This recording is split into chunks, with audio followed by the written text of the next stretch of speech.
Friends எல்லாருக்கும் வணக்கம். பாடம் 2 கூட்டுறவு சட்டங்கள் மற்றும் தொடர்புடைய சட்டங்கள். ஸோ இந்த புக்கு தான் நம்ம இன்றைக்கி பார்க்க போகிறோம். டிசிஎம் ஃபஸ்ட்டு செமஸ்டர் எழுதுறவங்களுக்கு இந்த வீடியோ வந்து யூஸ்ஃபுல்லாக இருக்கும். ஸோ அதே டைமில் எஸ்ஆர்பி டிஆர்பி ப்ரிப்பேர் பண்ணுறவங்களுக்கும் இந்த சப்ஜெக்ட் வந்து ரொம்ப யூஸ்ஃபுல்லாக இருக்கும். ஸோ வீடியோ வந்து ஸ்கிப் பண்ணாமல் ஃபுல்லாக பாருங்கள். ஃபஸ்ட் டைம் பார்க்குறவங்களா இருந்தால் சேனலை சப்ஸ்கிரைப் பண்ணிவிட்டு மற்றவங்களுக்கு ஷேர் பண்ணுங்கள். வாங்க, கேள்வி நம்பர் 1. டேஷ் என்பது சட்டம் என்பது ஒரு அதிகார அமைப்பினால் ஏற்கனவே வழக்கத்தில் உள்ள நடைமுறைகள், வழிகாட்டுதல்கள் இவற்றின் அடிப்படையில் ஏற்படுத்தப்பட்ட ஒரு தொகுப்பு என வரையறை செய்யலாம். இரண்டாவது கேள்வி. பிற ஐரோப்பிய நாடுகளைப் போன்று இந்திய மக்களையும் பொருளாதார ரீதியாக முன்னேற்றம் அடைய செய்வதற்கு அப்போதைய டேஷ் என்பவரால், கர்சன் பிரபு என்பவரால் பல்வேறு அறிஞர்களின் தலைமையில் குழுக்கள் அமைக்கப்பட்டன. மூன்றாவது கேள்வி. 1895 சர் பெடரிக் நிக்கல்சன் ஒரு அறிக்கை, 1901 ஏற்படுத்தப்பட்ட பஞ்சக்குழு அறிக்கை ஆகியவை டேஷ் தான் கூட்டுறவு இயக்கம்தான் மக்களை முன்னேற்றுவதற்கு சிறந்த வழி என்று பரிந்துரை செய்தது. நான்காவது கேள்வி. சர் எட்வர்ட் லா என்பவர் தலைமையில் ஒரு குழு அமைக்கப்பட்ட ஆண்டு 1901. ஐந்தாவது கேள்வி. இந்தியாவில் கூட்டுறவு கடன் சங்கங்களின் சட்டம் என்ற சட்டத்தை 1904 டேஷ் அமல்படுத்தியது. ஆங்கிலேய அரசு அமல்படுத்தியது. ஆறாவது கேள்வி. 1904 கூட்டுறவு கடன் சங்கங்களின் சட்டத்தின் சரத்துக்கள் எத்தனை? 29. ஏழாவது கேள்வி. சங்கம் பதிவு செய்வது, துணை விதி திருத்தம் செய்வது, மேற்பார்வை செய்வது, முறைகேடுகளை கண்டறிய விசாரணை செய்வது, செயல்படாத சங்கத்தை கலைத்தல் ஆகியவை இதன் முக்கிய சரத்துகளாக அமைந்தன. 1904 கூட்டுறவு கடன் சங்கங்களின் சட்டம். எட்டாவது கேள்வி. 1912 கூட்டுறவு சங்கங்களின் சட்டத்தின் சரத்துக்கள் எத்தனை? 56. ஒன்பதாவது கேள்வி. ஒவ்வொரு மாநிலத்திற்கும் தனித்தனி கூட்டுறவு சட்டம் இயற்றப்பட வேண்டும் என்று சிபாரிசு செய்த குழு. மாண்டேகு செம்ஸ்போர்டு சீர்திருத்தம். 10வது கேள்வி. மகாராஷ்டிரா கூட்டுறவு சங்க சட்டம் இயற்றப்பட்ட ஆண்டு 1925. 11வது கேள்வி. சென்னை மாகாணத்தில் 1932 மாகாண அளவில் புதிய சட்டம் இயற்றப்பட்டது. இதில் டேஷ் சரத்துக்கள் இருந்தன. 66 சரத்துக்கள் இருந்தன. 12வது கேள்வி. கூட்டுறவு நில அடமான வங்கிகள் சட்டம் இயற்றப்பட்ட ஆண்டு 1934. 13வது கேள்வி. கூட்டுறவு நில அடமான வங்கிகள் சட்டம் இயற்ற சிபாரிசு செய்த குழு டவுன்செட் குழு. 14வது கேள்வி. கூட்டுறவு நில அடமான வங்கிகள் சட்டத்தின் சரத்துக்கள் எத்தனை? 38. 15வது கேள்வி. மாநில அரசு பங்கு பெறும் அளவில் மாநில கூட்டுறவு சங்கங்களின் சட்டம் திருத்தி அமைக்கப்பட வேண்டும் என்று இக்குழு சிபாரிசு செய்தது. அகில இந்திய கிராம கடன் மதிப்பீட்டு குழு. 16வது கேள்வி. 1961 தமிழ்நாடு கூட்டுறவு சங்கங்களின் சட்டத்தின் சரத்துக்கள் எத்தனை? 122. 17வது கேள்வி. 1983 தமிழ்நாடு கூட்டுறவு சங்கங்களின் சட்டத்தின் சரத்துக்கள் எத்தனை? 184. 18வது கேள்வி. 1983 தமிழ்நாடு கூட்டுறவு சங்கங்களின் சட்டம் தமிழ்நாட்டில் நடைமுறைப்படுத்தப்பட்ட நாள் 13/4/1988. 19வது கேள்வி. தமிழ்நாடு கூட்டுறவு விதிகள் 1988 டேஷ் விதிகள் உள்ளன. 190 விதிகள் உள்ளன. 20வது கேள்வி. 1934 தமிழ்நாடு கூட்டுறவு நிலவள வங்கி சட்டத்தின் சரத்துக்களையும் இச்சட்டம் தன்னகத்தே கொண்டுள்ளது. 1983 தமிழ்நாடு கூட்டுறவு சங்கங்களின் சட்டம். 21வது கேள்வி. தற்போது தமிழ்நாட்டில் நடைமுறையில் உள்ள கூட்டுறவு சட்டம் எது? 1983 தமிழ்நாடு கூட்டுறவு சங்க சட்டம். 22வது கேள்வி. சட்டத்தின் வகைகள் எத்தனை? 2. 23வது கேள்வி. ஒரு வழக்கின் இரு தரப்பினர்களின் உரிமைகள், கடமைகள் போன்றவற்றை வலியுறுத்தும் சட்டங்கள் டேஷ் எனப்படும். நிலைமுறை சட்டம் எனப்படும். 24வது கேள்வி. நிலைமுறை சட்டத்தை எவ்வாறு நிறைவேற்ற வேண்டும் என்பதை விளக்குவதற்காக விதிகள் உருவாக்கப்படுகின்றன. இதுவே டேஷ் எனப்படும். நடைமுறை சட்டம் எனப்படும். 25வது கேள்வி. 1983 தமிழ்நாடு கூட்டுறவு சங்க சட்டம் என்பது ஆன்சர் வந்து தப்பாக இருக்குது. ரைட்டான ஆன்சரு நிலைமுறை சட்டம். 1983ஆம் ஆண்டு தமிழ்நாடு கூட்டுறவு சங்க சட்டம் என்பது நடைமுறை சட்டம் இல்லை, நிலைமுறை சட்டம் ஆகும். நோட் பண்ணிங்க, நிலைமுறை சட்டம் ஆகும். 26வது கேள்வி. 1988ஆம் ஆண்டு கூட்டுறவு சங்கங்களின் சட்ட விதிகள் என்பது நடைமுறை சட்டம் ஆகும். 27வது கேள்வி. பதிவு செய்யக்கூடிய சங்கங்கள் சட்டப்பிரிவு பிரிவு 4. 28வது கேள்வி. கூட்டுறவு சங்கம் பதிவுக்கான நிபந்தனைகள் சட்டப்பிரிவு பிரிவு 6. 29வது கேள்வி.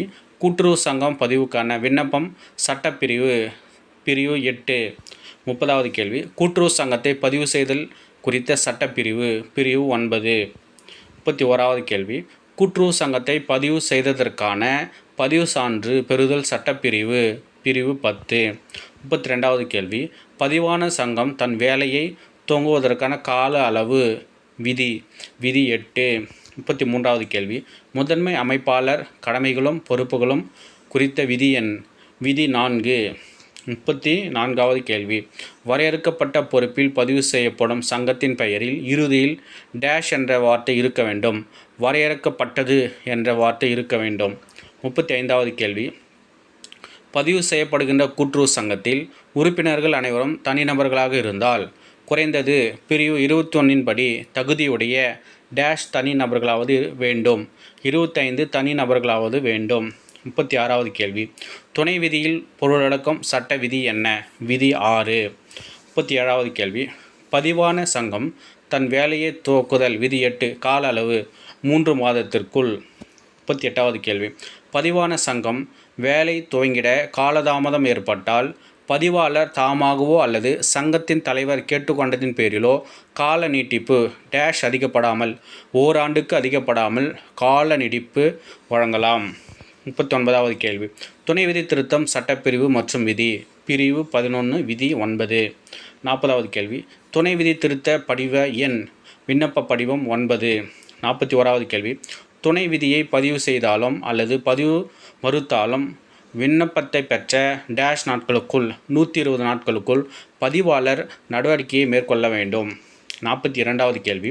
துணை விதி திருத்தம் சங்கத்தில் பெரிய அளவில் மாற்றத்தை கொடுக்கும் என்று பதிவாளர் கருதினால் அந்த திருத்தம் சிறப்பு துணை விதி திருத்தம். 43வது கேள்வி. கட்டாய துணை விதி திருத்தம் செய்ய கோரும் அதிகாரம் சட்டப்பிரிவு பிரிவு 12.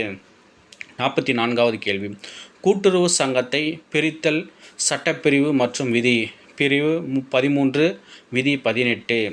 45வது கேள்வி.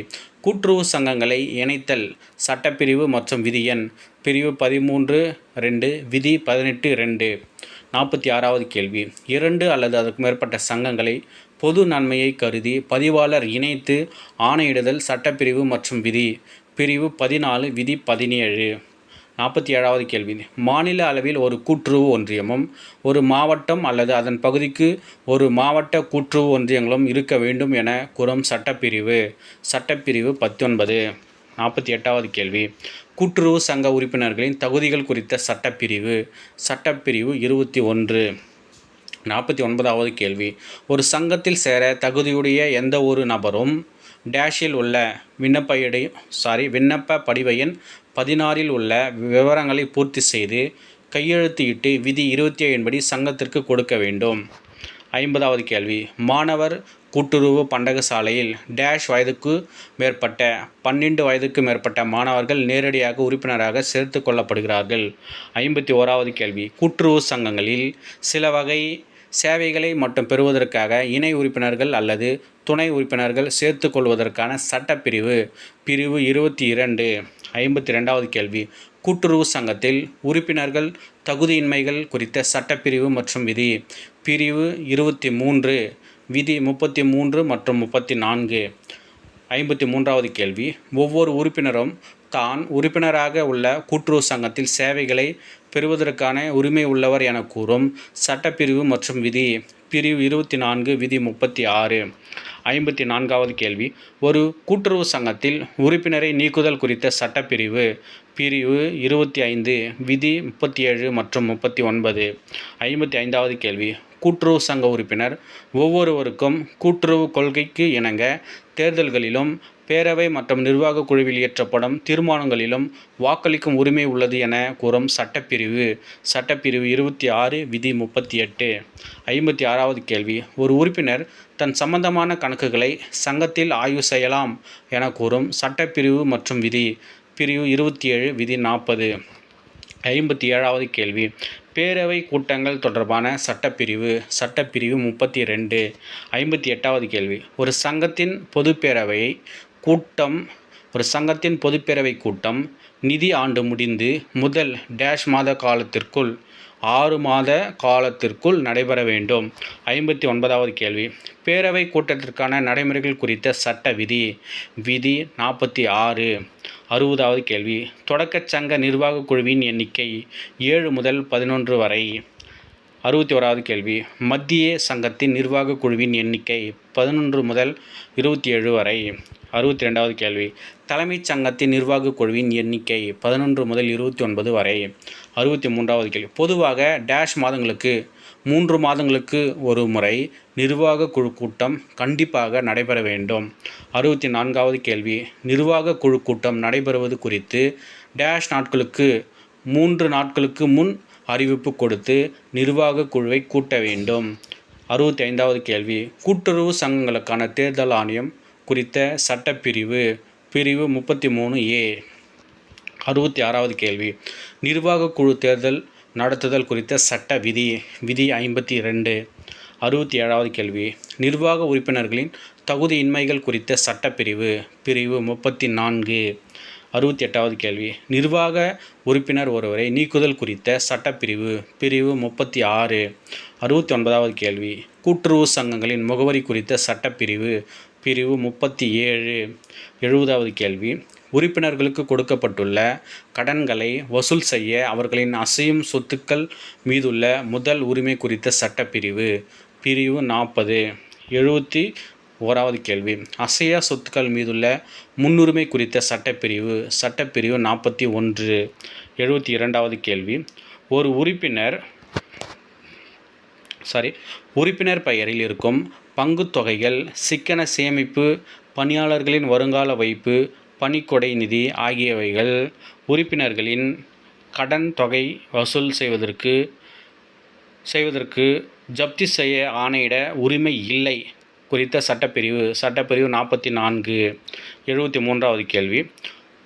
சங்கத்திடமிருந்து கடன்களை வசூல் செய்யும் பொருட்டு சேம நிதியையும் வாராக்கடன் நிதியையும் ஜப்தி செய்ய இயலாது.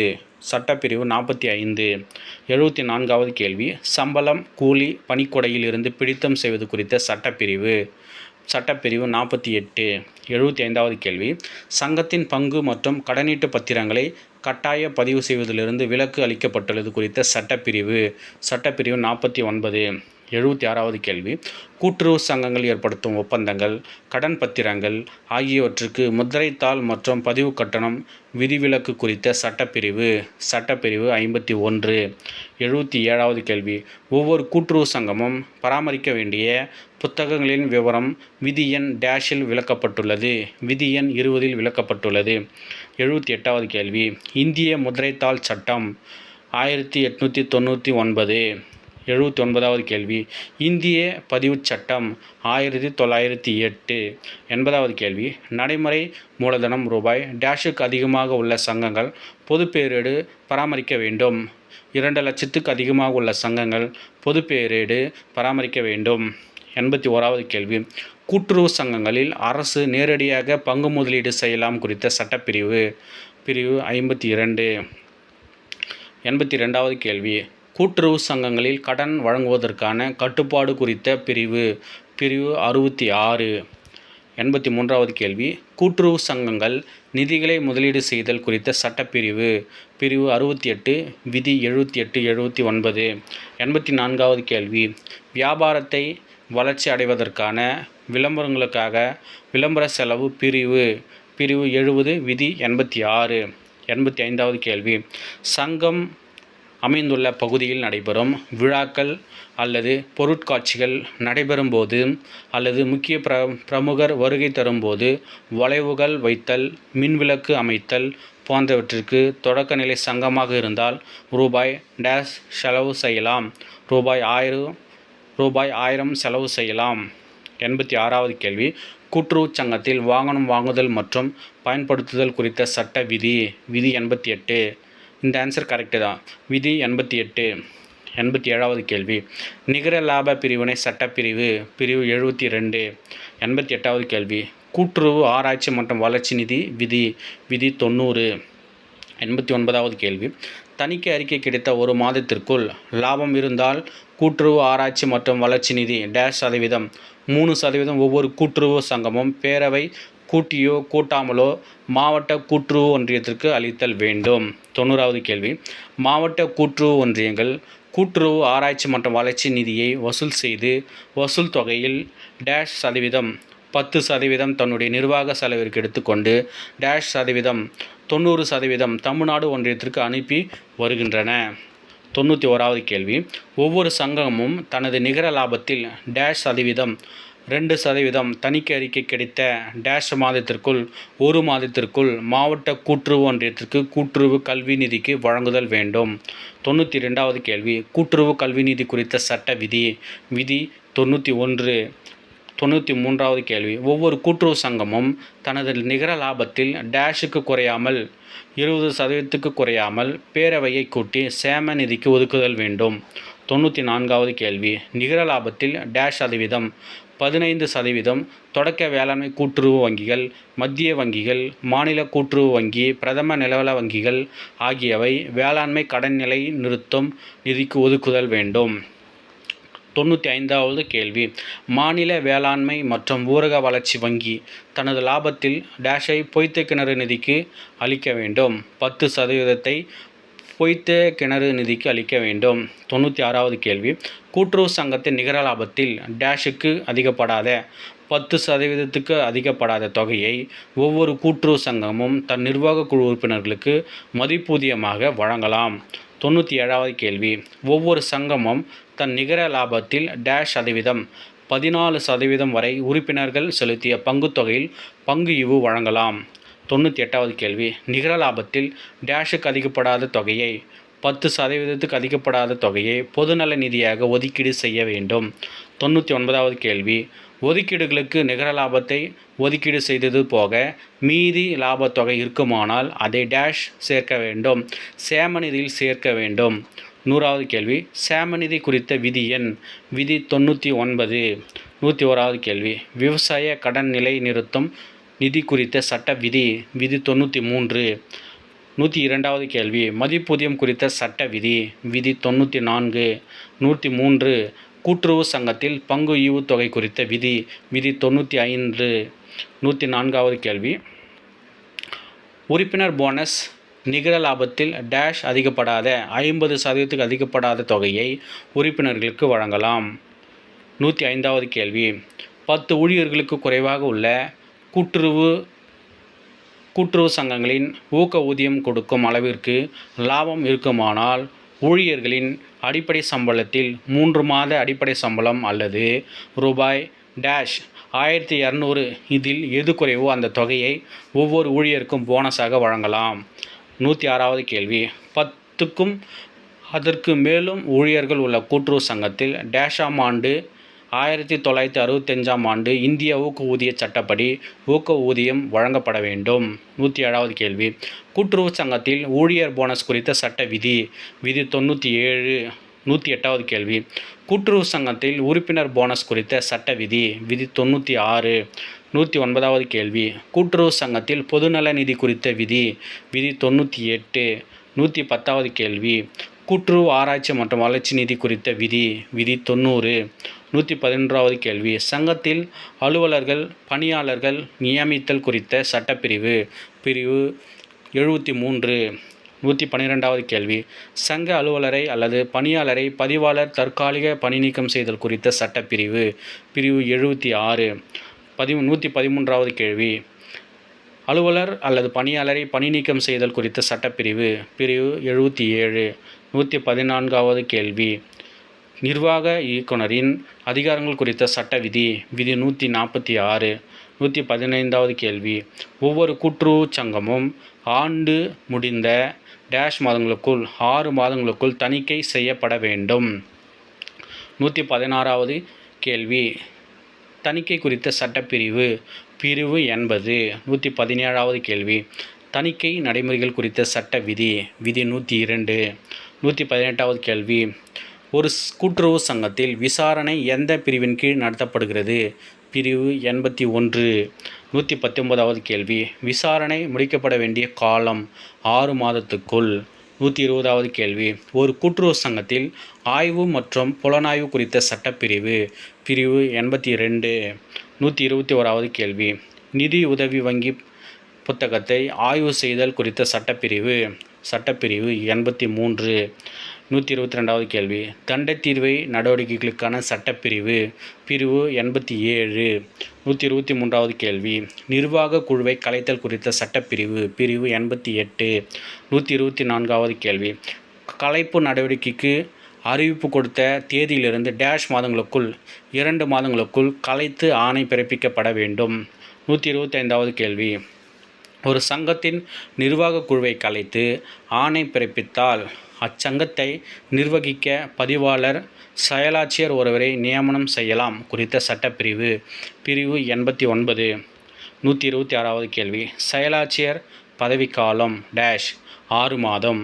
127வது கேள்வி, செயலாட்சியர் கடமைகள் குறித்த சட்ட விதி விதி 106. 128வது கேள்வி, தாவா அல்லது தகராறுகளை தீர்த்தல் குறித்த சட்டப்பிரிவு பிரிவு 90.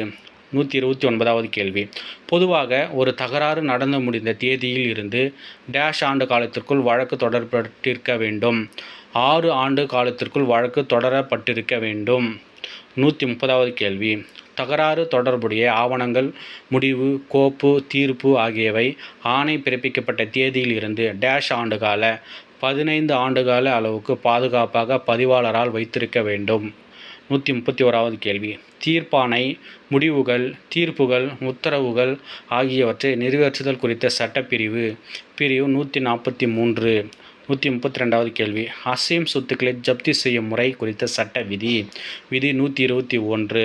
133வது கேள்வி, அசையா சொத்துக்களை ஜப்தி செய்யும் முறை குறித்த சட்ட விதி விதி 126. 134வது கேள்வி, டேஷின் கீழ் பிரிவு 137 கீழ் ஒரு சங்கத்தை கலைத்து பதிவாளர் உத்தரவிடலாம். 135வது கேள்வி, கலைப்பு அலுவலர் நியமனம் குறித்த சட்டப்பிரிவு பிரிவு 138. 136வது கேள்வி, கலைப்பு அலுவலரின் அதிகாரங்கள் குறித்த சட்டப்பிரிவு பிரிவு 139. 137வது கேள்வி, கூட்டுறவு சட்டத்தின் நோக்கங்களை நிறைவேற்ற சட்டத்தின் அடிப்படையில் எழும் வழக்குகளை முடிவு கட்ட கூட்டுறவு தீர்ப்பாயம் அமைத்தல் குறித்த சட்டப்பிரிவு பிரிவு 151. 138வது கேள்வி, தீர்ப்பாயத்திற்கு மேல்முறையீடு செய்தல் குறித்த சட்டப்பிரிவு பிரிவு 152. 139வது கேள்வி, கூட்டுறவு சட்டத்தின் கீழ் வழங்கப்பட்ட ஆணை அல்லது தீர்ப்பு வழங்கப்பட்ட தேதியிலிருந்து டேஷ் நாட்களுக்குள் 60 நாட்களுக்குள் மேல்முறையீட்டுக்கு விண்ணப்பிக்க வேண்டும். 140வது கேள்வி, பதிவாளர் தாமாக அல்லது விண்ணப்பத்தின் பெயரில் சீராய்வு செய்யலாம் குறித்த சட்டப்பிரிவு பிரிவு 153. 141வது கேள்வி, பிரிவு 153 கீழ் சீராய்வு மனு தாக்கல் செய்வதற்கான மேல்முறையீட்டில் தீர்ப்பு வழங்கப்பட்ட தேதியில் இருந்து டேஷ் நாட்களுக்குள் 90 நாட்களுக்குள் அத்தீர்ப்பால் பாதிக்கப்பட்ட நபர் சீராய்வு மனுவினை விண்ணப்பிக்க வேண்டும். 142வது கேள்வி, பிரிவு 152 அல்லது 153க்கு வழங்கப்பட்ட ஆணையால் பாதிக்கப்பட்ட நபர் வழக்கில் தனக்கு சாதகமான காரணங்கள் இருந்தால் மறு ஆய்வுக்கு ரிவ்யூ பதிவாளர் அல்லது அரசுக்கு விண்ணப்பிக்கலாம் குறித்த சட்டப்பிரிவு பிரிவு 154. 143வது கேள்வி, வசூல் ஆகாத ஆஸ்தியை பதிவாளரின் ஒப்புதல் உடன் பேரவை தள்ளுபடி செய்யலாம் குறித்த சட்டப்பிரிவு பிரிவு 178. 144வது கேள்வி, இந்திய ஒப்பந்தச் சட்டம் இயற்றப்பட்ட ஆண்டு 1872. இந்திய வரையறை சட்டம் கொண்டுவரப்பட்ட ஆண்டு 1963. 146வது கேள்வி, வங்கி ஒழுங்காற்று சட்டம் இயற்றப்பட்ட ஆண்டு 1949. 147வது கேள்வி, வங்கி ஒழுங்காற்று சட்டம் கூட்டுறவு வங்கிகளுக்கு விரிவாக்கம் செய்யப்பட்ட ஆண்டு 1966. 148வது கேள்வி. செலாவணி முறிச் சட்டம் இயற்றப்பட்ட ஆண்டு 1881. 149வது கேள்வி. பொருள் விற்பனை முறைகளை ஒழுங்குபடுத்துவதற்காக டேஷில் 1930 பொருள் விற்பனை சட்டம் இயற்றப்பட்டது. 150வது கேள்வி. எடை அளவு சட்டம் இயற்றப்பட்ட ஆண்டு 1958. 151வது கேள்வி. கடைகள், நிறுவனங்கள் ஆகியவற்றின் நடவடிக்கைகளை ஒழுங்குபடுத்துவதற்கு முதலில் டேஷாம் ஆண்டு 1947ஆம் ஆண்டு நமது மாநில அரசால் சென்னை கடைகள் மற்றும் நிறுவனங்கள் சட்டம் இயற்றப்பட்டது. 152வது கேள்வி. உணவு கலப்பட தடுப்புச் சட்டம் இந்திய அரசால் கொண்டுவரப்பட்ட ஆண்டு 1954. 153வது கேள்வி. உணவு கலப்பு தடுப்புச் சட்டம் அமுலுக்கு கொண்டுவரப்பட்ட ஆண்டு 15/6/1955. 154வது கேள்வி. உணவு பாதுகாப்பு மற்றும் தரங்கள் சட்டம் இயற்றப்பட்ட ஆண்டு 2006. 155வது கேள்வி. சிறிய உணவு தயாரிப்பாளர், நடமாடும் கடை நடத்துபவர், சிறு தொழிலாக செய்பவர்களுக்கு இச்சட்டம் பொருந்தாது. உணவு பாதுகாப்பு மற்றும் தரங்கள் சட்டம். 156வது கேள்வி. உரிய உரிமம் இன்றி உணவு தொழில் செய்வோருக்கு 6 மாதம் சிறை தண்டனை மற்றும் டேஷ் லட்சம் 5 லட்சம் வரை அபராதம் விதிக்கப்படும். 157வது கேள்வி. 1986ஆம் ஆண்டு நுகர்வோர் பாதுகாப்பு சட்டத்திற்கு பதிலாக புதிய நுகர்வோர் பாதுகாப்பு சட்டம் இயற்றப்பட்ட ஆண்டு 2019. 158வது கேள்வி. உலகில் முதலில் டேஷ் நாடு பிரான்ஸ் நாடு ஜிஎஸ்டி வரிமுறையை 1954ஆம் ஆண்டில் செயல்படுத்தியது. 159வது கேள்வி. அத்தியாவசிய பொருட்கள் சட்டம் இயற்றப்பட்ட ஆண்டு 1955. 160வது கேள்வி. தொழிலாளர்களுக்கு சரியாக சம்பளம் கிடைக்க செய்ய வேண்டும் என்பதற்காகவும் தொழிலாளர்களை சுரண்டல்களில் இருந்து காப்பாற்ற வேண்டும் என்பதற்காகவும் இச்சட்டம் கொண்டுவரப்பட்டது. ஊதியம் வழங்கும் சட்டம். 161வது கேள்வி. ஊதியம் வழங்கும் சட்டம் நடைமுறைப்படுத்தப்பட்ட ஆண்டு மார்ச் 1937. 162வது கேள்வி. தமிழ்நாடு பிழைப்பூதியம் வழங்கும் சட்ட விதிகள் 1981 நடைமுறைப்படுத்தப்பட்ட ஆண்டு செப்டம்பர் 1, 1982. 163வது கேள்வி. ஒரு பணியாளர் ஒரு கூட்டுறவு ஆண்டில் 30 நாட்களுக்கு குறையாமல் சம்பளத்துடன் கூடிய பணி செய்தால் டேஷ் பெற தகுதி உள்ளவராகிறார். ஊக்க ஊதியம் பெற தகுதி உள்ளவராகிறார். 164வது கேள்வி. லாபம் இருந்தாலும் இல்லை என்றாலும் குறைந்தது பணியாளர் சம்பளத்தில் டேஷும் 8.33% அதிகமாக 20% ஊக்கத்தொகை வழங்கப்படலாம். 165வது கேள்வி. பெரிய தொழிற்சாலைகளில் வேலை செய்யும் தொழிலாளர்கள் சில சமயங்களில் விபத்துகளுக்கு உள்ளாக நேரிடும். அச்சமயங்களில் அவர்களின் பாதுகாப்பு மற்றும் குடும்ப நலன் கருதி தொழிலாளர் இழப்பீட்டுத் தொகை வழங்க சட்டம் டேஷில் 1923 கொண்டு வரப்பட்டது. 166வது கேள்வி. மகப்பேறு சலுகை சட்டம் இயற்றப்பட்ட ஆண்டு 1961. 167வது கேள்வி. பணியாளர் பணிக்கொடை சட்டம் இயற்றப்பட்ட ஆண்டு 1972. 168வது கேள்வி. ஒரு நிறுவனத்தில் டேஷ் ஆண்டுகளுக்கு 5 ஆண்டுகளுக்கு குறையாமல் பணியாற்றியுள்ள பணியாளர்கள் பணிக்கொடை பெற தகுதி உள்ளவர்கள் ஆவார்கள். 169வது கேள்வி. தொழிலாளர் வருங்கால வைப்பு நிதி சட்டம் இயற்றப்பட்ட ஆண்டு 1952. 170வது கேள்வி. தொழிலாளர் வருங்கால வைப்பு நிதியில் ஊழியர்களின் பங்கு 12%. 171வது கேள்வி. இந்திய தொழில் தகராறு சட்டம் இயற்றப்பட்ட ஆண்டு 1947. 172வது கேள்வி. தகவல் அறியும் உரிமை சட்டம் நடைமுறைக்கு வந்த நாள் அக்டோபர் 12, 2005. 173வது கேள்வி. தகவல் அளிக்க வேண்டிய கால அளவு விண்ணப்பம் பெற்ற நாளிலிருந்து டேஷ் நாட்களுக்குள் 30 நாட்களுக்குள் அளிக்க வேண்டும். 174வது கேள்வி. ஒருவரின் உயிர் மற்றும் சுதந்திரம் தொடர்பான தகவலை மனு பெற்ற டேஷ் மணி நேரத்திற்குள் 48 மணி நேரத்திற்குள் அளிக்க வேண்டும். 175வது கேள்வி. இந்திய சாட்சிகள் சட்டம் நடைமுறைக்கு வந்த ஆண்டு 1872. 176வது கேள்வி. இந்திய குற்றவியல் சட்டம் இயற்றப்பட்ட ஆண்டு 1860. 177வது கேள்வி. வருமான வரி சட்டம் இயற்றப்பட்ட ஆண்டு 1961. 178வது கேள்வி. தமிழ்நாடு நிலவரி வசூல் சட்டம் இயற்றப்பட்ட ஆண்டு 1864ஆம் ஆண்டு.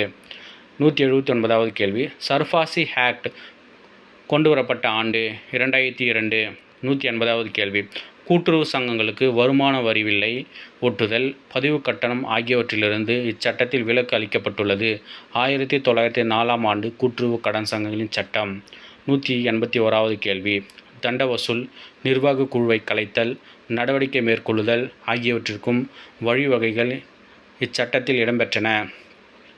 1932 தமிழ்நாடு கூட்டுறவு சங்கங்களின் சட்டம். 182வது கேள்வி.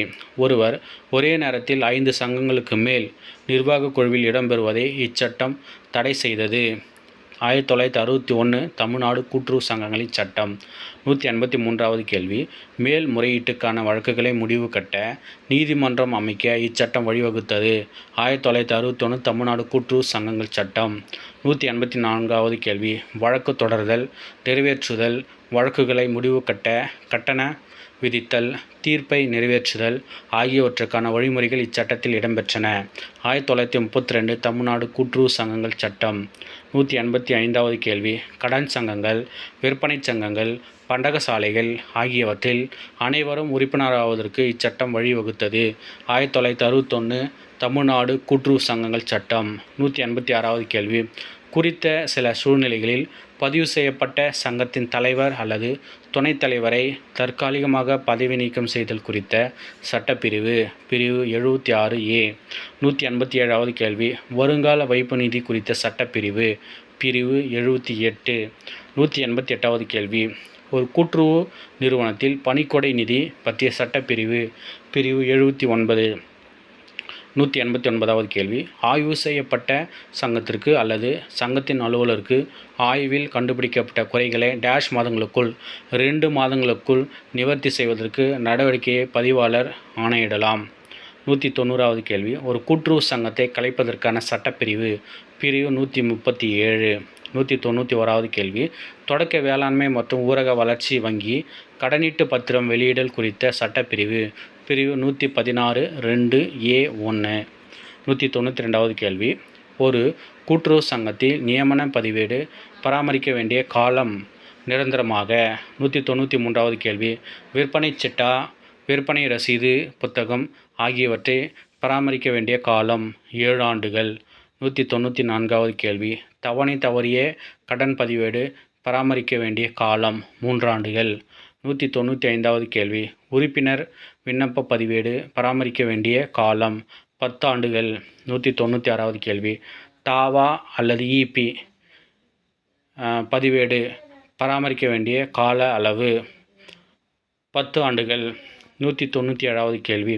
காசோலை புத்தக பதிவேடு பராமரிக்க வேண்டிய கால அளவு 5 ஆண்டுகள். 198வது கேள்வி. ஒரு கூட்டுறவு சங்கத்தில் வருகை பதிவேடு பராமரிக்க வேண்டிய கால அளவு 3 ஆண்டுகள். 199வது கேள்வி. ஒரு கூட்டுறவு சங்கத்தில் தற்செயல் விடுப்பு பதிவேடு பராமரிக்க வேண்டிய கால அளவு 1 ஆண்டு. 200வது கேள்வி.